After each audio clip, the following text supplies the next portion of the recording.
Sunday, isn't it?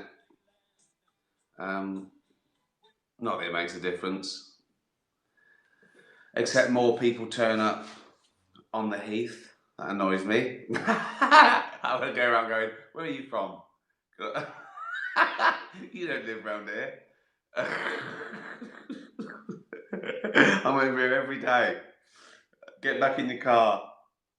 Um, how are you? Where are you? Where are you watching from? It snowed in London, so I went out for a walk, and halfway round, it properly started snowing, and within half an hour, it was settled. It was lovely. Big, big flakes, perfect for snowballs. Um, so yeah, right.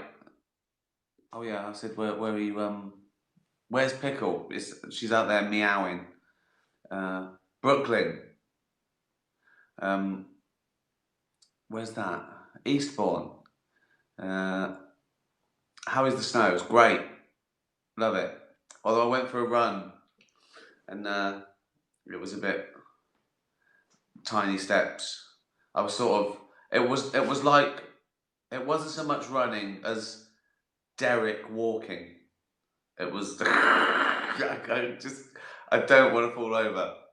I just can't stand. And when people were sort of like walking normally because they got proper boots on and they're catching me, I think you better not get too close because that'll make me.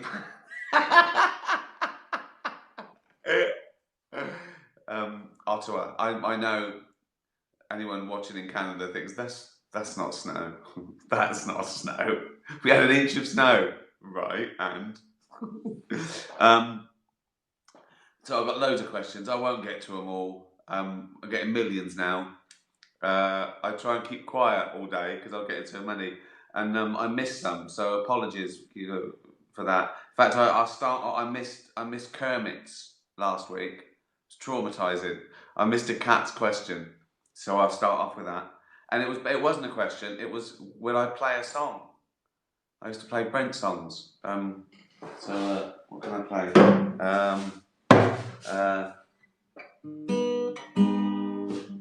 So that tune. Sorry. Oh, oh, your red heart rages. Cut down, burned out, and put in cages. You came in peace, held up your hand. How? We cut it off and we stole your land.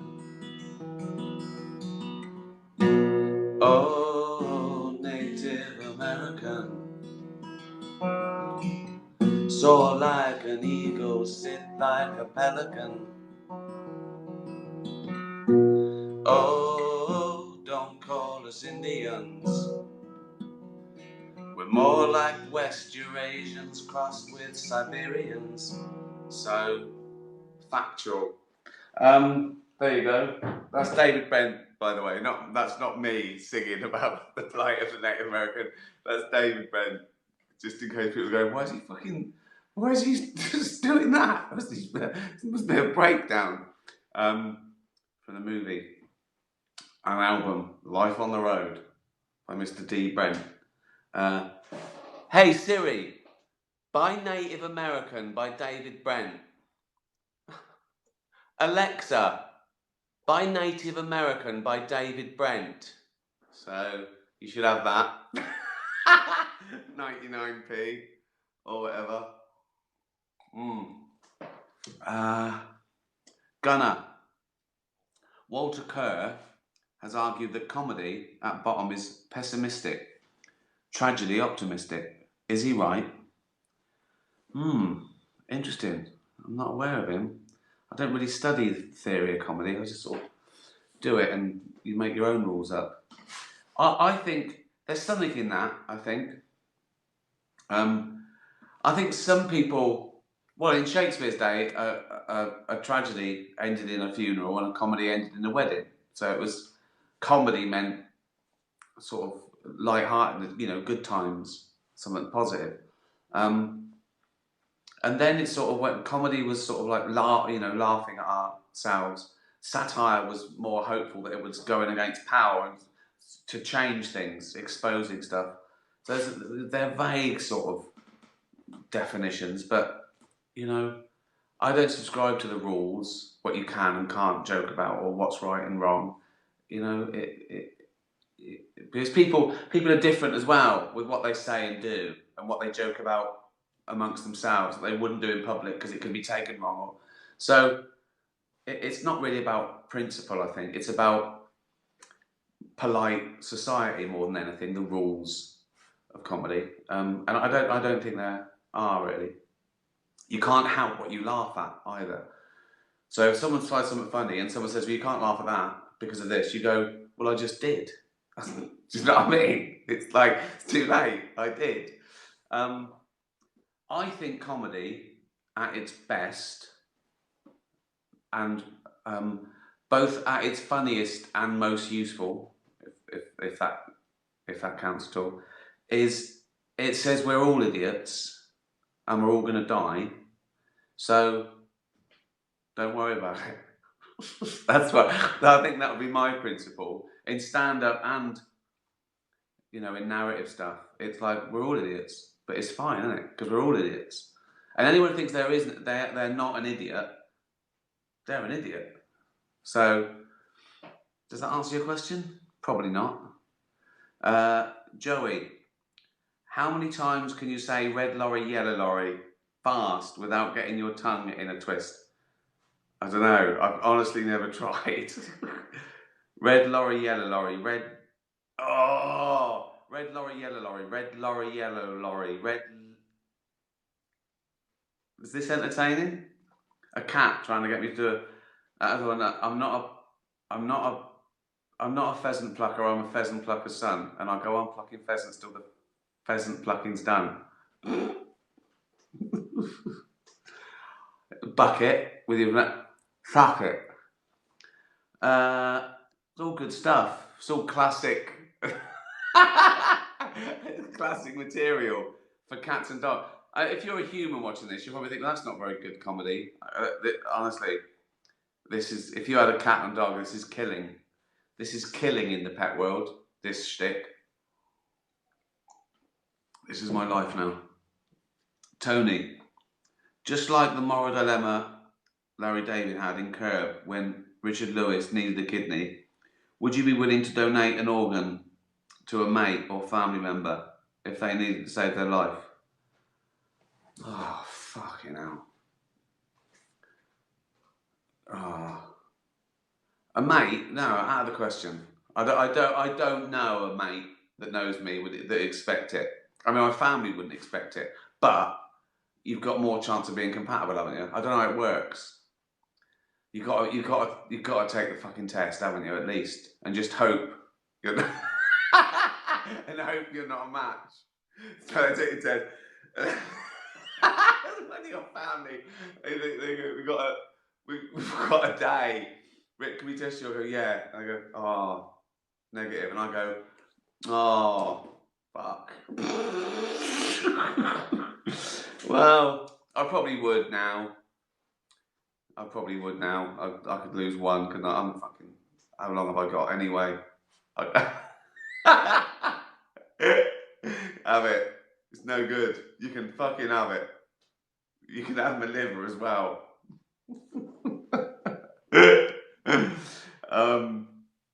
Pockets. The mothership wants to transport you. This is going to end with some alien's finger up my arse. Pockets is a monkey, by the way. The mothership wants to transport you far into the future to help floundering humans learn how to start a kinder society. Which 3 books would you bring them to help get this going? Well, it's the future, isn't it? They've got the books from the past, haven't they? I turn up with a book and they go, yeah, we've got it. It's in the library. It's not like going to the past and going, look at this book, and then going, oh, well, fuck me, that's amazing. Who wrote that? So they've lost all books. They've got big brains and I don't know, weird eyes and like no teeth. It's just soup. It's just soup in the view. It's made out of all protein is sort of just made out of fucking sort of insects and stuff. And they do that. I just sit around just on fucking Google all day, sucking liquidized insects. That they don't give a fuck about anything. And I turn up eating a eating a sandwich. And they go, "There's a sandwich." I don't know, you fucking dopey cunt. Eat your fucking insect porridge, twat. Right? And they and they've got. I'm riffing here. They got thought police who just come in and go, "Who's that saying to eat a sandwich?" I mean, this got in here, right? And I got 3 books to convince them. They read that, they go, "Oh, that's lovely. That we're going to change our ways." I don't know why the future society would be less kind. I reckon I don't know. It's going the other way, isn't it? Society is getting sort of kinder, isn't it? If you look at it. I mean, it's blips. There's little blips, but I think in general, I'm arguing with a monkey here. What 3 books? I just choose my favourite books. Robinson Crusoe, classic. Nothing like it, is there really? Count of Monte Cristo. That's a good one, isn't it? Christmas Carol. Oh, Christmas Carol. Done. Just that. And I go, "You should see the Muppet version." They go, "What are Muppets?" Eat your slime, you earwig sucking twat. I'm going back to the present. Oh God. I've done what have I done on these? I've done 160 or something of these. All 3. A billion free minutes of people have watched it. I haven't done a billion minutes. The amount of people that watched it times by how many I've done, times by how long they are, was a billion free minutes. I'm thinking of doing a podcast though. All the shit questions on here, they are shit and it's bollocks. But I was thinking that if I crunch down all the little insights about writing and comedy, that might be a nice podcast. But I don't want to alienate people who don't want to do writing or comedy for a living. So I can make it interesting. So I could do it anecdotally and make it fun. But I could also give insights. Would that be interesting? Would someone better sponsor that? I want money for that. I want 50 grand per podcast on writing and stand-up and acting and the business. I want someone to stump up. I want some fucking lager or whiskey to stump up the money for that. I'm sick of doing it. I've got my real job to do as well. Writing Afterlife 3, doing the next stand-up tour, doing the stand-up tour after that, doing the next fucking thing after Afterlife. Because I've decided to end that. It's the most watched British comedy. Kill it. Start again. Do the really fucking hard bit. At my age, with my back and my distended fucking testicles. What's the point? Just give me some money.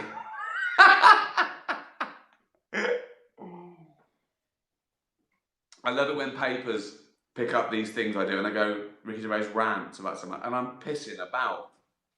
It must be a slow news day, but every single day a paper picks up something, rants about this or that. Well, I'm just having a laugh. Just say he was having a laugh. Just say Ricky Gervais had a laugh and talked bollocks, and he then do the.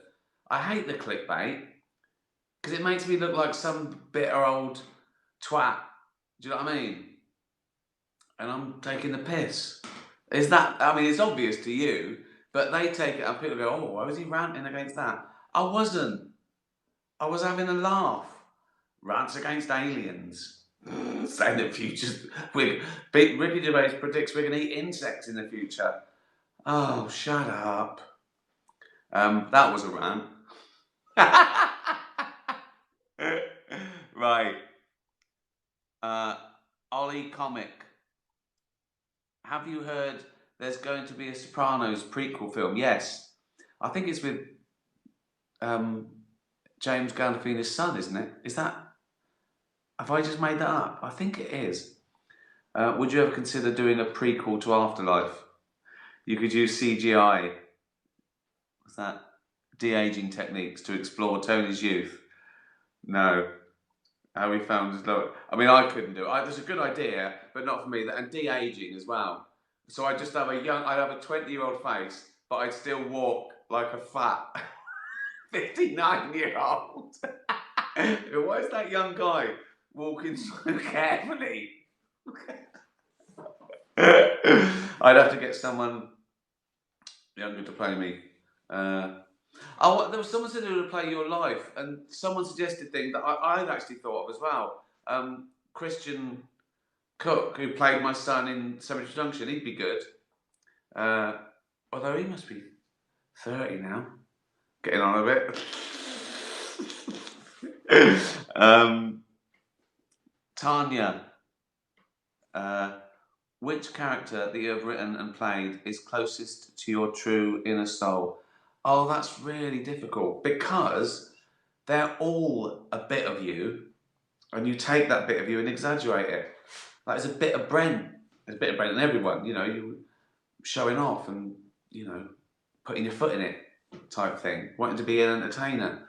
Derek, you know, the love of dogs, the talking too much, wanting to know everything like a kid. That's a bit of me. Andy Millman, that sort of thing. Like, oh, I've got to do something. Lazy, just people annoying him. Tony, it's Tony from Afterlife. It is Tony from Afterlife, I think, because that I started with that sort of. It's realer as well. It's the realist, I think, out of all of them. So probably that one. Except I'm not depressed and suicidal, which is a big part of why he acts. So it's a mixture. They're all a bit of me, aren't they? Bella, I love a frisbee, possibly even more than a really good stick. But my mum is rubbish at throwing them. She has thrown them into various trees, ponds, and even a disused quarry, never to be seen again. Are you any good at throwing frisbees? If you do so, do you have any advice for her? I don't think I can throw a frisbee, yeah, but it's quite a skill, isn't it? To do that thing when it just goes like 100 yards. But you don't care, Bella, do you? It doesn't have to be that good, does it? You're just going to run around, catch it, and bring it back anyway. How good do you need it to be? It's fine. Just don't. I'm always worried that you throw a ball when it goes somewhere. I worry about dogs when they jump over ditches. I think, why don't dogs sprain their ankles more? I'm nervous. When dogs are playing and they sort of flip over, I just think, oh, they're at their back. They haven't. But they catch things. Like, puts a stick. So you have got to be careful though. You shouldn't throw like sticks like that because it can stick in and they can pick it up like that. Some dogs can swallow balls or get stuck, so they use them on the string. I had a special sort of foam rubber stick made for Afterlife when I throw it for Andy, because you're just not meant to throw. I mean, you can throw it sort of like that, and if they're big enough, it's not going to stick in. But I would worry about a dog. I just worry about a dog, just because they're idiots. Val T, you're asked to make a new episode of a favourite TV show from your youth, using any actors, including yourself. Which one would you choose? Oh, well, it's sort of weird, isn't it? Because the ones you love, you don't want touched. You know, I don't want to, you know, my favourite show, Columbo, I don't want it to be remade because it wouldn't be the same. I used to love the Waltons, but it wouldn't be the same. So it's a really difficult one. You'd have to choose a show that has a good idea but that was shit that you didn't like, but it's a good idea. TV show using any actors, or one that didn't matter who it was in it, like an adventure or something that didn't. Robinson Crusoe. I think that would be good. There's only I've only seen one version. I think it was a Swiss version when I was a kid, and it went da da da da da da. Da, da, da, da, da, da, da, da. And I think it was overdubbed, so it would be him. It was, I must make a fire, and he'd be doing. I broke my knife, but it was a blessing in disguise because it caused a spark. I love that show. Could they do that with a fat 59-year-old? Imagine how whingy I think. I'd be on a cruise and I'd go, fuck's sake, fucking fire, fucking nothing from the ship. What about, that would be great, wouldn't it? Just a realistic, just cry for the first night in the cave looking for fucking spiders. And then think, how am I going to get out of this shit? Oh, fucking hell. I do the realistic version of Robinson Crusoe with me.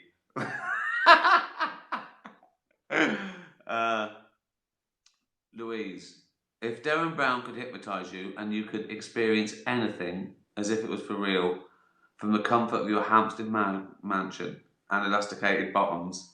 I went running in my pyjamas today by mistake because I went out in the snow and the jogging bottoms got wet, and then I took them off and put my pyjamas on all day, and then I forgot and I went for a run in my pyjamas. Doesn't matter, does it? What would you be and why? Right, at the moment I'm watching Vikings, so I'd quite like to. They could recreate. Derren Brown could recreate Valhalla, where we just fight and kill each other, and then have a beer. and then it takes me out, and I've just wrecked the house. Just fucking sword marks everywhere. This is good bollocks, isn't it, today? Dougal, bonjour, Ricky. Oh, Dougal's a French bulldog. That's why he speaks French. I've been a bit off colour recently, oh dear, which meant I had to go to the worstest place ever, the vets. What's your worstest place ever? I agree. Not the vets, not for me. Well, it is. I hate going to the vets. It means the cat or whatever's ill. I think the dentist. Although I went this time, I've been a lot. I quite got to know him. 8 times last year. It was always the vet. Not me. That was my mistake. My hooves. It's the doctor or dentist, anything like that. Anything medical. Anything. It's not so much having the treatment. Well, that would scare me if they said, "Oh, we've got to have, something to do with your eyes." I go, "Fucking hell. Is there any other way? Just give me pills. Is there pills?" But go in the first place not knowing what it is. That's on bad news. So I agree, Dougal. Yeah, human vets or doctors, as we call them, doctors and dentists. They're the scary bit, aren't they? Freya, if David Brent and Foregone Conclusion were to go on a big tour, who would be the support act? Difficult, isn't it? Because you want people to know it's comedy. Well, they do. If they bought a ticket, they know. But you don't really want to just do a stand-up. I have done though. I did do stand-up, and that worked.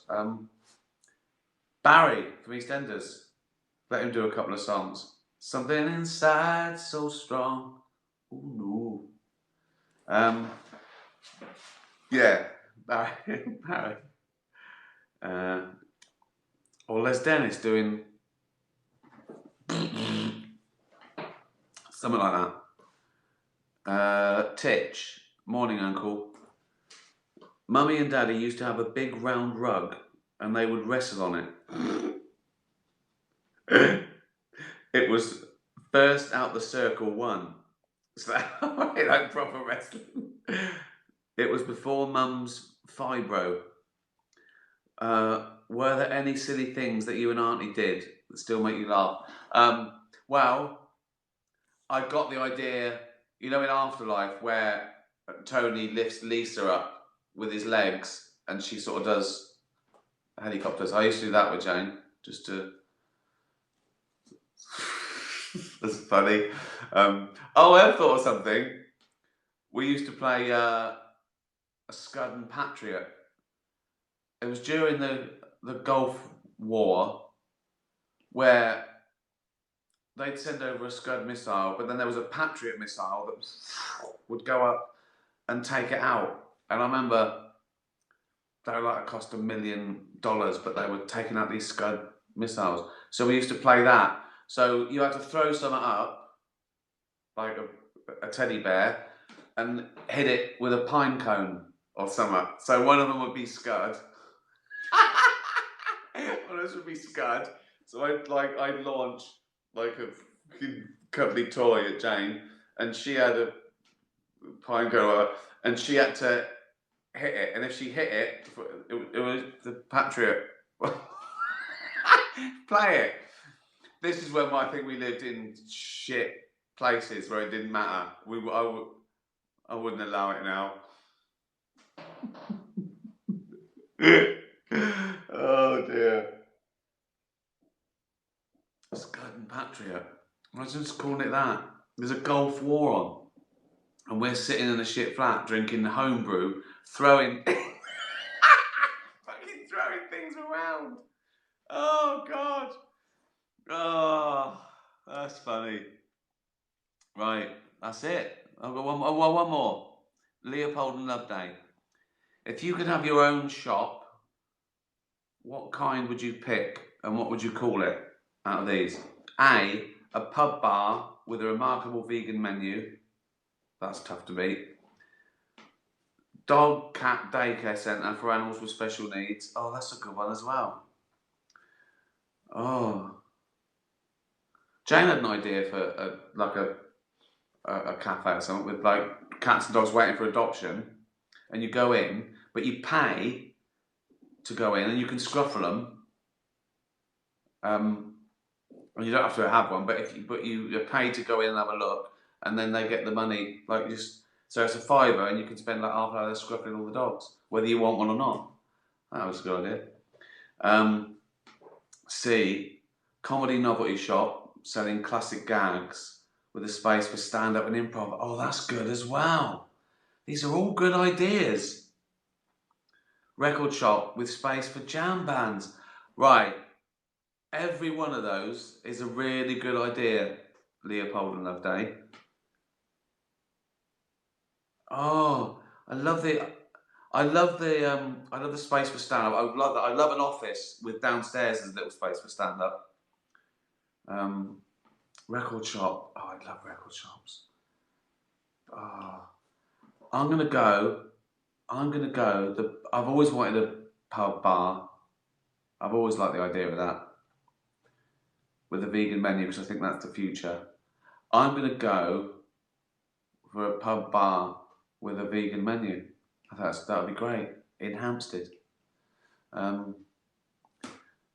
Right. Well, they're all good. They're all good ideas. Well, that was that. A half hour of absolute bollocks. Call it Ricky's. Exactly. Well, I hope you enjoyed that. That was a good one, I think. That was good. We got lots of questions. Played a little song. Had a little beer. Still good. Street Dog. Have they run out yet? Street Dog, are you watching? Have you run out? Have you sold out of those? Are you going to do it again? It's lockdown again. Come on, guys. Let's do it again. Let's do it again. If you're not already still doing it, let's do it again. Thank you. Fuck off, Colin. Hope you're well. Stay safe. Keep active. Hey Siri, by David Brent, Life on the Road. Still good. Thanks everyone. Have a lovely week. Tatty bye, everyone.